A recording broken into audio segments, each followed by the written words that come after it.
1984. Sleepy Study Guide. Tonight, we're going to move slowly through 1984 by George Orwell, so you can relax and still feel more prepared for a quiz, test, or essay. This novel is set in a future totalitarian state called Oceania, where the ruling party controls almost every part of life: language, history, and even people's thoughts. The story follows Winston Smith, a worn-down but quietly rebellious man who works at the Ministry of Truth, rewriting history so that the past always matches whatever the party currently claims is true. As you get comfortable, you will hear the main plot, the key characters, the important themes and symbols, and some straightforward essay ideas you can use later, all in a calm, steady way. You do not need to remember every small detail. If you can keep a clear picture of who Winston is, what the party does, and how the novel ends, you will already be in a strong position for most test questions. There's no rush. Let your body relax. Let your shoulders drop. Let your breathing slow. And let Orwell's warning unfold gently, one quiet moment at a time. Imagine a gray, controlled city where posters of a mustached face stare down from the walls. The words, "Big Brother is watching you," are everywhere you look. Winston Smith lives here, in Airstrip 1, a province of Oceania. The world is divided into 3 superstates, constantly at war, though the enemy seems to change without warning. One day Oceania is at war with Eastasia. The next day, it has always been at war with Eurasia instead. These shifts happen suddenly, and citizens are expected to accept them without question. Winston works at the Ministry of Truth, which is not about truth at all. It is about lies. His job is to change old newspaper articles so that the past always matches whatever the party currently says is true. History is not remembered in Oceania. It is rewritten. If the party changes an enemy, or changes a production statistic, or changes a promise it made, Winston rewrites the old records to match the new story. Then he destroys the original evidence by dropping it down a memory hole, where it is incinerated. The past becomes whatever the party says it was, and there is no way to prove otherwise. Though Winston follows the rules on the surface, inside he feels uneasy, restless, tired. On a quiet evening, Winston begins to rebel in a very small way. He buys a blank diary from a shop in the Prole district. This alone is risky. Even owning a diary is suspicious. He takes the diary home and, hidden from the telly screen as best he can by angling his body, he begins to write. He writes the words, "Down with Big Brother." He knows that even this private thought could mean death if discovered. Writing these words is what the party calls thought crime. And thought crime does not entail death. Thought crime is death. But Winston writes anyway, because he needs to express something real, something true, even if no one else will ever see it. Winston becomes more aware of the world around him. Telescreens watch and listen from every room. They are in homes, in workplaces, even in the streets. You can never be sure if someone is watching at any given moment, so you must always act as if they are. Children are trained to spy on their own parents. The spies, the Youth League, teach kids to report any sign of disloyalty. Even a wrong word muttered in sleep could be reported. There is no safe place, not even inside one's own mind. Winston notices a dark-haired woman from the fiction department. Her name is Julia. At first, He fears she is a spy, watching him, waiting to report him to the thought police.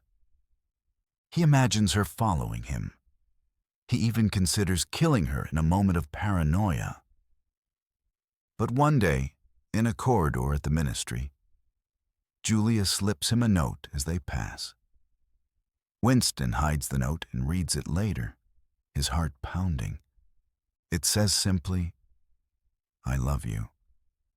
This begins a risky, secret relationship with Julia, who also quietly hates the party. They meet in hidden places, first in the countryside, among the trees and grass, far from the city where they believe no telescreens can see them. The walk to their meeting place is long and careful. They take separate routes. They do not speak until they are alone. In the countryside, for the first time in years, Winston feels something close to freedom. They talk. They kiss. They lie in the grass and feel the sun. Julia is different from Winston in many ways. She is younger. She is more practical. She breaks the rules not because she has grand political theories, but because she wants pleasure and happiness and the small freedoms the party denies. She rebels through actions, not ideas. She does not care about overthrowing the party. She just wants to live her own life in small, stolen moments. Winston admires this about her, even as he realizes they are different kinds of rebels. Later, they find a more permanent meeting place. Julia arranges to rent a room above Mr. Charrington's shop in the Prole district. The Proles, the working-class majority of Oceania, are less closely watched than party members. They are seen as harmless. The room above the shop is small, but feels warm and human. It has a real bed, not the narrow cot Winston sleeps on at home. It has an old-fashioned clock, and it has a window that looks out over the street. Winston buys a glass paperweight from Mr. Charrington's shop. It is beautiful and delicate. A piece of coral is suspended inside the smooth, clear glass. It reminds Winston of a world before the party, a world where beautiful things could exist for their own sake. The paperweight becomes a symbol for him. It represents a small, self-contained world of beauty and memory, separate from the party's control. He admires it often, turning it in his hands, imagining that he and Julia are like the coral, enclosed in their own private world. For a while, the room feels like a small escape from the party's eyes, a place where they can act and speak freely. They talk honestly. They share food that Julia sneaks from her work. They make love. They briefly feel like the party might not control every part of their lives. But this feeling of safety is fragile, and it will not last. Winston is drawn to O'Brien, a powerful inter-party member who seems different from the others. O'Brien is intelligent, well-spoken, and carries himself with a kind of calm authority. But more than that, there is something in his eyes, something in the way he looks at Winston during the 2 minutes hate, that makes Winston believe O'Brien might share his doubts. Winston has a strange certainty that O'Brien sees through the party's lies, that he understands, that he might even be part of a resistance. One day O'Brien speaks to Winston at work, making a comment about Newspeak that seems to have a hidden meaning. He gives Winston his address, supposedly so Winston can borrow a dictionary. Winston believes this is an invitation, a signal. He and Julia go to O'Brien's apartment, which is luxurious compared to their own living conditions. There is real wine, real food, and most strikingly, O'Brien turns off the telescreen. Winston did not even know that was possible. Telescreens cannot be turned off by outer party members. But inner party members, it seems, have privileges. O'Brien speaks openly against the party. He appears to recruit Winston and Julia into a secret resistance group called the Brotherhood, supposedly led by Emanuel Goldstein, the party's most famous enemy. O'Brien asks them questions. Are they willing to commit murder? To spread disease? To betray their country? To die? Winston says yes to everything. Julia says yes to most things, though not to separating from Winston. O'Brien gives Winston a forbidden book, supposedly written by Goldstein himself. It is called The Theory and Practice of Oligarchical Collectivism, and it explains how the party maintains power. For a short time, Winston feels hopeful. He believes there is an organized resistance. He believes he is no longer alone. He believes that the fight against the party is real and that others are fighting it too. He begins to read the book in the rented room with Julia beside him. But this hope is built on sand. One day, Winston and Julia are in the rented room, relaxed and off guard. They have let themselves believe they are safe here. Suddenly, there is a sound behind the picture on the wall. A voice speaking. The picture hides a telescreen. It has been watching them the entire time. Moments later, the thought police smash through the door. Winston and Julia are separated immediately. They are dragged away. Mr. Charrington, the kindly old shopkeeper, is revealed to be a thought police agent. His accent changes. His posture changes. He was never who he seemed. The glass paperweight falls to the floor and shatters. The coral that was suspended inside is just a small, dull fragment now, lying among the broken glass. Winston is taken to the Ministry of Love, a place of interrogation and torture. It is a place no one escapes unchanged. In the Ministry of Love, Winston is held in a bright, windowless cell. He is beaten by guards. He is starved. He loses track of time. He sees other prisoners, some of them people he knew. They are all broken in different ways. Some weep. Some sit in silence. Some are skeletal. Then, one day, O'Brien enters the cell. For a brief, desperate moment, Winston thinks O'Brien has also been arrested. That they are both prisoners now. But O'Brien has not been arrested. He is in charge. O'Brien was never part of the Brotherhood. There may not even be a Brotherhood at all. O'Brien is a loyal, devoted servant of the party, and his role was to draw out thought criminals like Winston, to make them reveal themselves, and then to break them completely. O'Brien oversees Winston's torture personally. He uses pain, fear, and psychological manipulation. He attaches Winston to a machine that delivers electric shocks. He increases the pain dial slowly, calmly, asking Winston questions, demanding that he accept the party's version of reality. O'Brien forces Winston to look at himself in a mirror. Winston is shocked by what he sees. He is emaciated, filthy, broken. He looks like a skeleton. O'Brien tells Winston that the party does not simply want obedience. It wants love. It wants Winston to truly believe, from the depths of his soul, that the party is good and that Big Brother is right.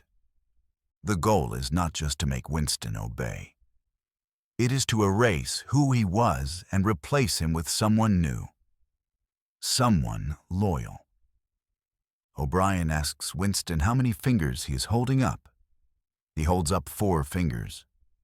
Winston says 4. O'Brien increases the pain. He asks again. Winston, desperate, says 5. He says whatever O'Brien wants him to say. But that is not enough. O'Brien does not just want Winston to lie. He wants Winston to see 5 fingers, to believe it, to accept that if the party says there are 5 fingers, then there are 5 fingers, regardless of what Winston's eyes tell him. This is the party's ultimate power, not just to punish, but to control reality as people experience it. O'Brien explains the party's philosophy. The party seeks power for its own sake, not to make the world better, not to help people, just power, pure power. He tells Winston, if you want a picture of the future, imagine a boot stamping on a human face forever. Winston slowly begins to break. The pain, the isolation, the constant manipulation, all of it wears him down. His sense of self begins to dissolve. He starts to believe what the party tells him. Or at least, he can no longer tell the difference between belief and pretending. Finally, after weeks or months, Winston is taken to room 101. Room 101 is the final stage. It is the place where each prisoner faces their worst fear, the thing they cannot endure. For some, it is snakes. For others, it is drowning or fire or being buried alive. For Winston, it is rats. O'Brien knows this. The party knows everything about everyone. They have studied Winston. They know exactly what will break him. O'Brien brings out a cage. Inside the cage are large, hungry rats. The cage is designed so that it can be fitted over Winston's face, with only a wire mesh between his skin and the rats. O'Brien tells Winston that when he opens the cage door, the rats will leap onto Winston's face and begin to eat. Winston is paralyzed with terror. He cannot think. He cannot reason. He is reduced to pure animal fear. And in that moment, he betrays Julia. He screams, "Do it to Julia. Do it to her, not me. I don't care what you do to her. Tear her face off. Strip her to the bones. Not me, Julia, not me." This is the final breaking point, the moment when Winston loses himself completely. Love, loyalty, connection, all of it is destroyed by fear. After room 101, Winston is released back into society. But he is no longer a rebel. He is no longer even fully human. He spends his days sitting in a cafe, drinking Victory Gin, a harsh, cheap alcohol that burns his throat. He plays chess by himself. He watches the telly screen, which constantly plays news of victories in the war, victories that may or may not be real.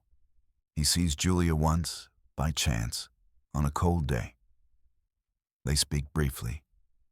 Both of them admit that they betrayed each other. There is no anger, no sadness, just emptiness. Whatever they once felt for each other is gone. Winston sits in the cafe, staring at a picture of Big Brother on the telly screen. The face is strong, calm, and reassuring. And Winston realizes, with something like relief, that he now truly loves Big Brother. The party has won. Winston's independent self has been destroyed. The novel ends with Winston weeping tears of joy, because he has finally surrendered completely. As you relax, Let's consider the people in this story and what they represent. Think of Winston Smith as an ordinary man who still tries to hold on to small pieces of truth inside a system built on lies. He is not a hero in the traditional sense. He is not strong or brave or especially clever. He is tired, unsure, and afraid. He is middle-aged, and his body is weak. He has a varicose ulcer that bothers him constantly, but he still tries to think for himself. He still tries to remember what the world was like before the party. And that makes him dangerous in Oceania. Winston represents the individual who still wants truth and memory in a world that punishes independent thought. His job, rewriting history at the Ministry of Truth, makes him painfully aware of how easily truth can be manipulated. He sees the lies being created every single day, and he cannot forget. His rebellion is small, keeping a diary, seeking love, wanting to know if the past was different. But in Oceania, even these small actions are dangerous. His defeat is especially tragic because he is so recognizable, so human, so ordinary. Julia is younger than Winston. She is in her 20s. She is more focused on practical rebellion than big ideas. She breaks the rules not because she wants to overthrow the party, but because she wants pleasure, happiness, and the small freedoms the party denies. She has secret affairs. She sneaks real food and coffee from her work in the fiction department. She wears makeup, which is technically against the rules. She rebels through small acts of personal freedom. Julia is less interested in theory or organized revolution. She does not care about the party's philosophy or its history. She just wants to live her own life in small, stolen moments. She represents a different kind of resistance, not intellectual debate or political organizing, but the simple refusal to let the party completely control her private life. However, like Winston, she is eventually captured and broken. After room 101, she is empty. The party destroys her too. O'Brien is calm, intelligent, and deeply frightening. At first, he seems like a friend who understands Winston's doubts. He seems like someone who might be part of a secret resistance. But he is actually a loyal agent of the party who uses Winston's hopes to trap him. He draws Winston out, makes him reveal himself, and then personally oversees his torture and reprogramming. O'Brien represents the party's deceptive, intelligent face. Someone who understands Winston's thoughts deeply, but uses that knowledge to destroy him. In the Ministry of Love, O'Brien controls Winston's torture and re-education, showing how the party manipulates not just actions, but beliefs. He is patient. He is methodical. He genuinely believes in what the party is doing. O'Brien shows that the party is not simply brutal. It is sophisticated, patient, and terrifyingly effective. Big Brother may not even be a real person. He may be an invention, a symbol created by the party. But that does not matter. He is the face of the party, printed on posters and shown on telescreens, always watching. His face appears everywhere with the slogan, "Big Brother is watching you," reminding citizens that they are always observed. He symbolizes constant surveillance and the idea that the party's control is everywhere, even inside people's minds. For exams, you can treat Big Brother as a symbol of surveillance, authority, and the demand for total loyalty. He is both terrifying and comforting.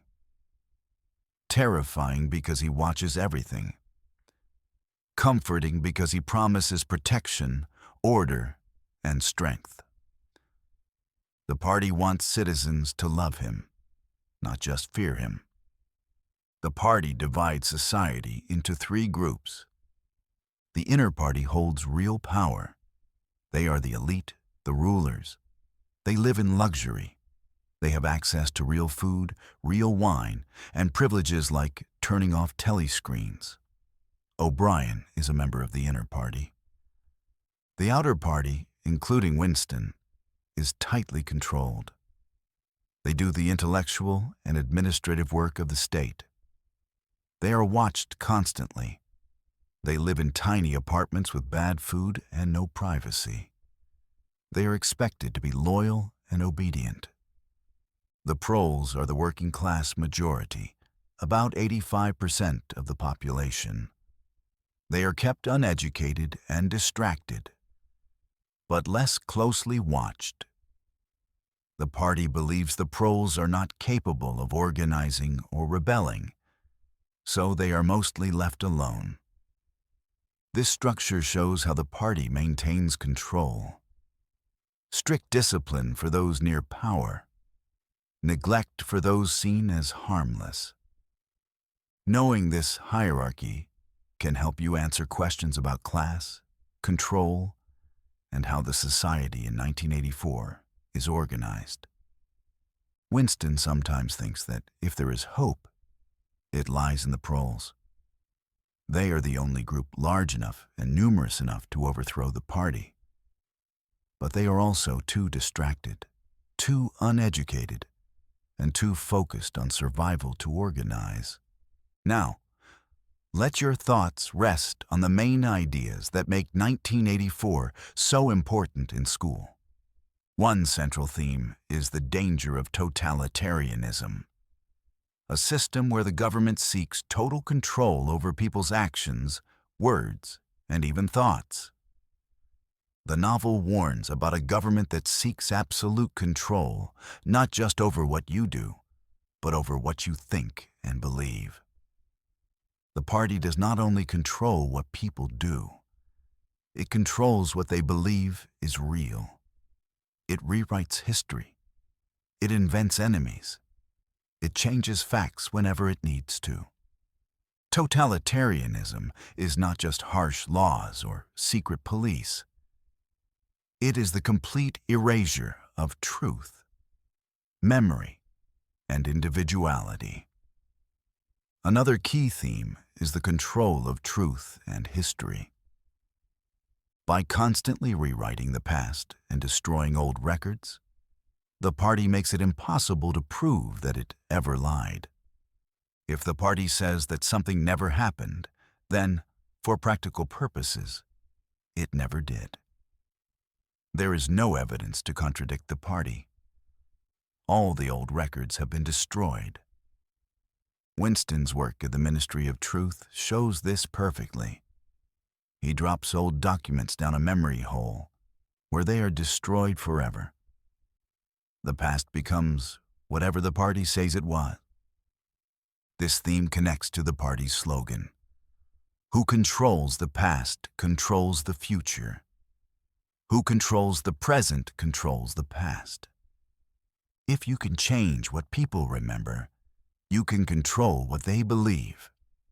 And if you control what they believe, you can make them do anything. Surveillance is another powerful theme. Telescreens, microphones, and informers are everywhere, turning even ordinary rooms into places where people can be watched at any time. This constant observation makes people police themselves. They are afraid to show any sign of doubt. They control their faces, their words, even their thoughts. Even if the telescreens are not always watching, the possibility that they might be is enough to control behavior. Surveillance does not just punish, it prevents. It makes rebellion almost impossible because there is nowhere to plan, nowhere to speak freely, nowhere to be yourself. citizens learn to practice doublethink, holding two contradictory ideas in their mind at once, so they can believe whatever the party needs them to believe at any given moment. The novel also shows the destruction of individuality and human relationships. The party tries to make all loyalty flow only to Big Brother. It weakens family bonds and romantic bonds. Children are encouraged to spy on their parents. Marriages are arranged by the party and are supposed to be joyless, existing only to produce children who will serve the state. Sex is meant to be a duty, not a pleasure. Love is seen as a threat because it creates loyalty to another person instead of to the party. Winston and Julia's relationship is deliberately targeted and destroyed to prove that personal love cannot survive under such control. The party does not want to kill its enemies. It wants to convert them. It wants to erase who they were and replace them with obedient shells.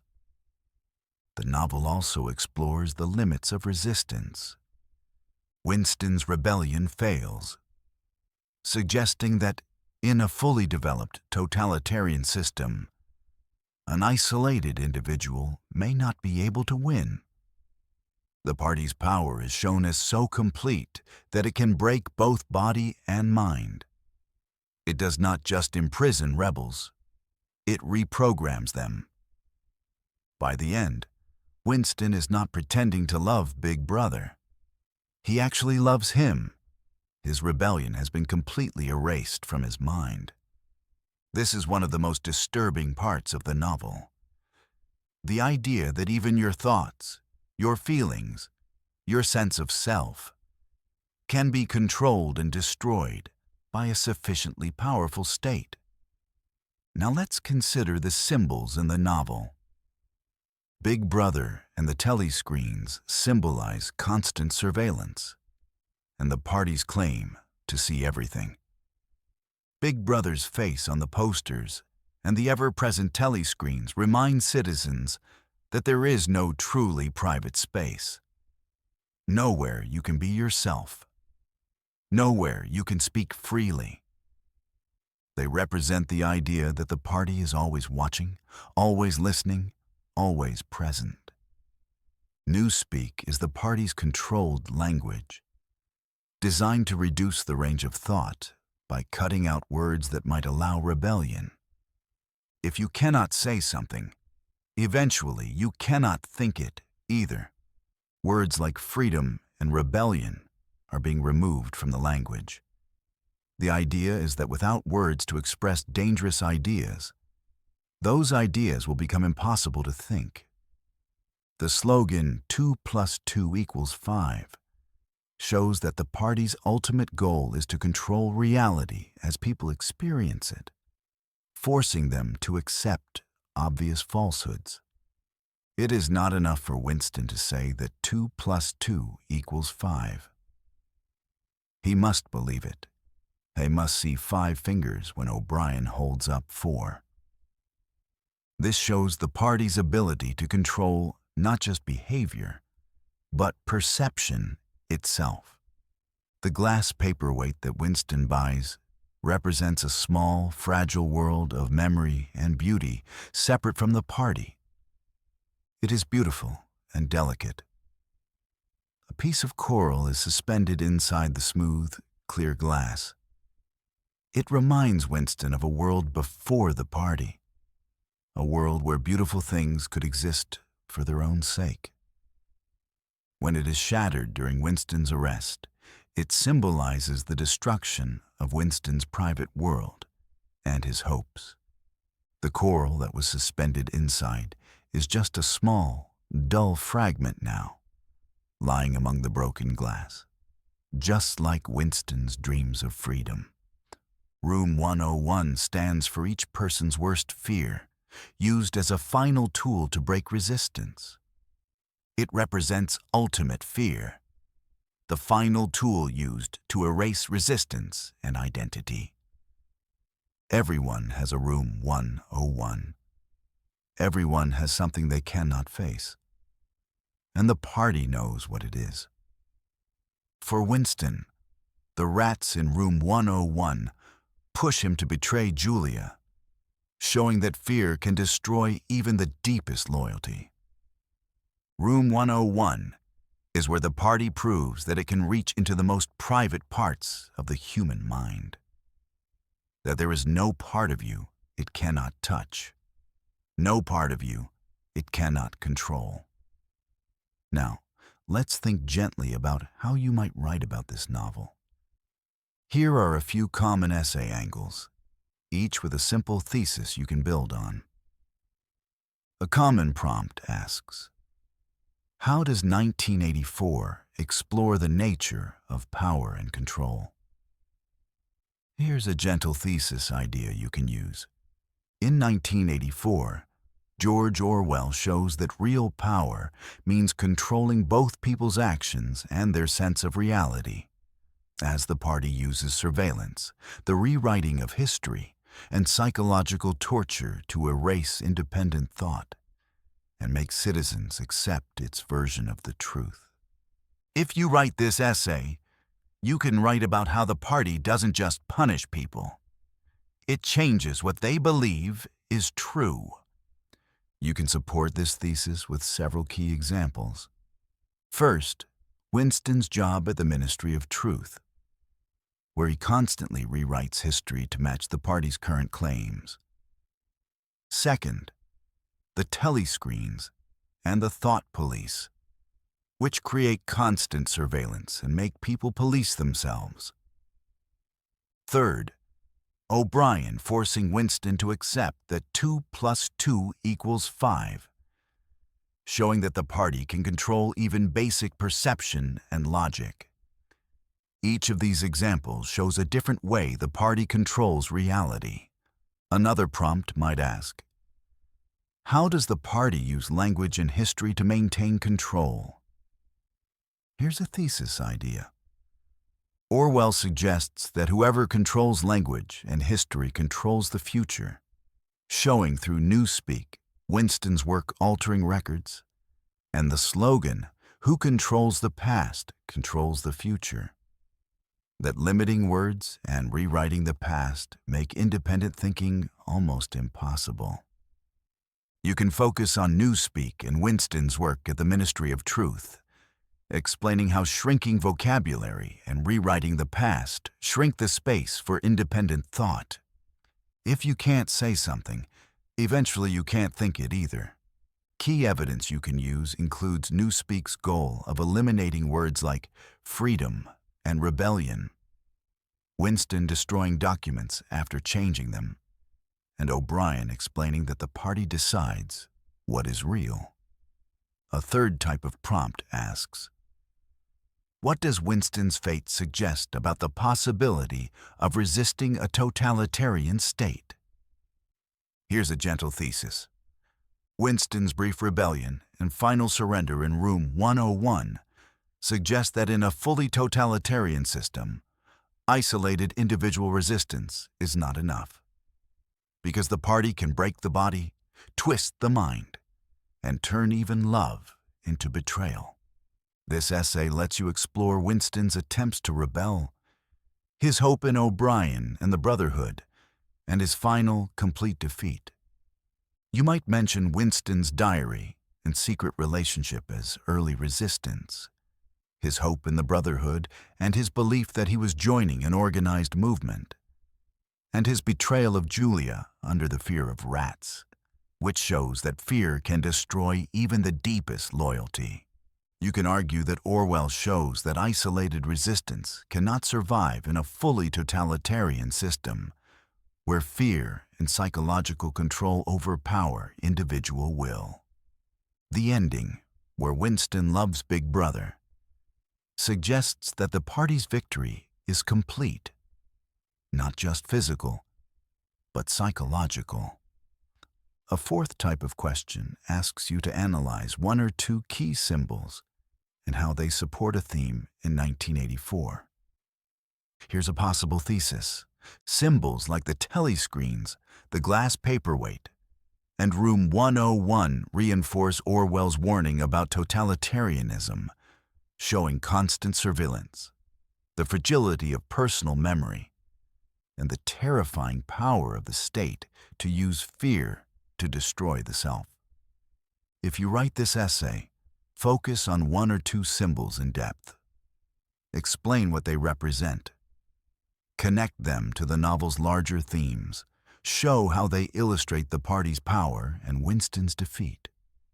For example, you could write about how the glass paperweight represents Winston's connection to the past and to beauty, and how its shattering during his arrest symbolizes the destruction of all his hopes.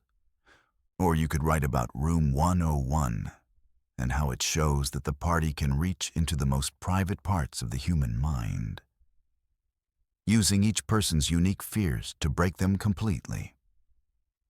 As you drift towards sleep, you only need to remember a few main ideas about 1984. It tells the story of Winston Smith in a world where a totalitarian party, symbolized by Big Brother, tries to control not only what people do, but what they think and remember. The main themes you should hold on to are the dangers of absolute power, the control of truth and history, constant surveillance, and the destruction of individuality and love. If you can recall Winston's small acts of rebellion, his relationship with Julia, his false hope in O'Brien and the Brotherhood, the shattered glass paperweight, the terror of Room 101, and his final acceptance that 2 + 2 = 5, you will be ready for many exam and essay questions on this novel. Let those images fade gently as you rest. The telescreens dim. The fear settles. The lies become truth. And you've done enough for tonight. Sleep well.